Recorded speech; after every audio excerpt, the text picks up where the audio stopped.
दुई दाजुभाइहरू नदीको किनार हुँदै खोला तरेर पारिपट्टि जान खोज्दै थिए।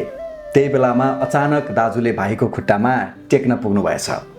भाइलाई चोट पुग्यो, सामान्य घाउ पनि लाग्यो, दुख्न पुग्यो, तर पनि उसले दाजुलाई गाली गरेनन्, केही भनेनन्, सहेर बसे।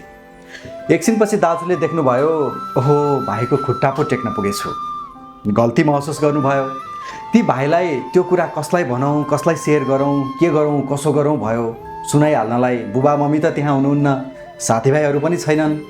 नजिकै खोलाको किनारमा बालुवाको थुप्रो रहेछ। ती भाइले आफ्नो खुट्टा कुल्चिएको कुरा त्यही बालुवाको थुप्रोमा बालुवामा लेखेछन्। दाजुले हेरिरहेछन्। दाजुभाइ खोलापारी जाँदै थिए। खोला तर्ने बेला भयो। एक्कासी भाइलाई खोलाको पानीले बगाउन खोजेछ।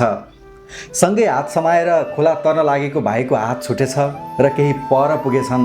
त्यो देख्ने बित्तिकै दायाँ बायाँ यताउता केही नसोचिकन दाजु तत्कालै खोलामा हामफालेर पौडी खेलेर भाइलाई समाएर सँगै ल्याएर किनारमा ल्याएर राखेछन्।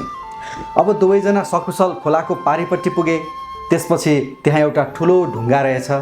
भाइले एउटा ढुङ्गा आफ्नो हातमा लिएर त्यो ठुलो ढुङ्गामा आफू खोलामा बगेको र त्यस्तो विषम परिस्थितिमा पनि दाजुले समाएर सकुशल पारी तारेको कुरा खोपेर लेखेछन्। दाजुको मनमा पनि जिज्ञासा आयो, भाइले के गर्दैछ?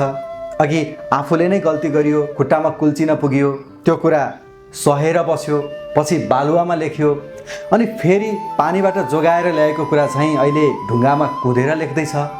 यो के गर्दैछ भाइले?